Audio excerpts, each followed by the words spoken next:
अरे साहब जी, आप यहाँ कैसे? वो सब छोड़ो, तुम 2 दिन से काम पे क्यों नहीं आती? किसी ने कुछ कहा है क्या?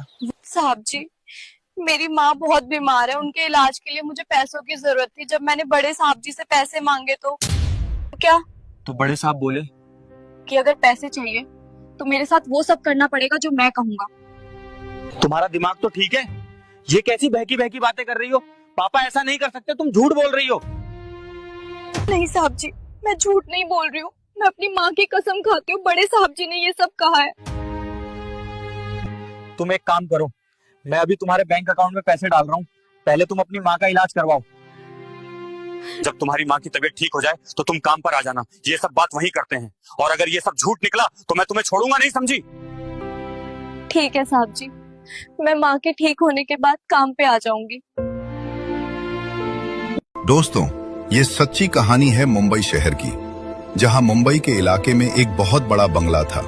संगमरमर की सीढ़ियां, कांच की दीवारें, महंगी गाड़ियां और हर कोने में चमक। लेकिन उस चमक के बीच रहने वाला लड़का रोहन अंदर से बहुत खाली था। रोहन करोड़पति बिजनेसमैन दिग्विजय शर्मा का इकलौता बेटा था। पैसे की कमी उसने कभी देखी ही नहीं। बचपन से ही हर चीज उसे बिना मांगे मिल जाती थी। महंगे स्कूल, विदेशी कपड़े, लग्जरी कार, क्लब, पार्टियां, सब कुछ। लेकिन उसके घर में काम करने वाले लोगों की दुनिया बिल्कुल अलग थी। उन्हीं में एक थी नायरा, करीब 21 साल की दुबली पतली लड़की, हमेशा साधारण कपड़ों में सिर झुकाकर काम करने वाली। वो रोज सुबह सबसे पहले आती, चुपचाप झाड़ू पोछा करती, बर्तन धोती, कपड़े साफ करती और बिना किसी से ज्यादा बात किए शाम से पहले चली जाती। घर के बाकी नौकर उससे मजाक करते, कभी डांटते, कभी काम टाल देते, लेकिन उसने कभी शिकायत नहीं की।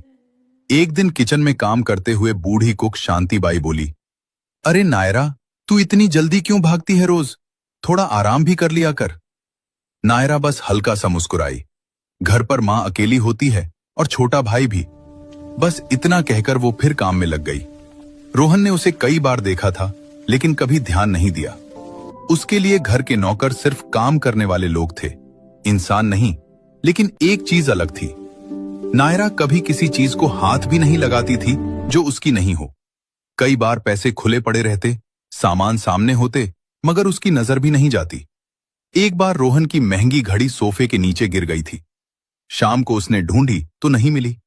उसे लगा किसी ने चुरा ली। तभी नायरा धीरे से आई और बोली, साहब, ये सोफे के नीचे थी। उसने घड़ी दोनों हाथों से आगे कर दी। रोहन ने बिना धन्यवाद बोले घड़ी ले ली, बस हल्का सा सिर हिलाया। लेकिन जाते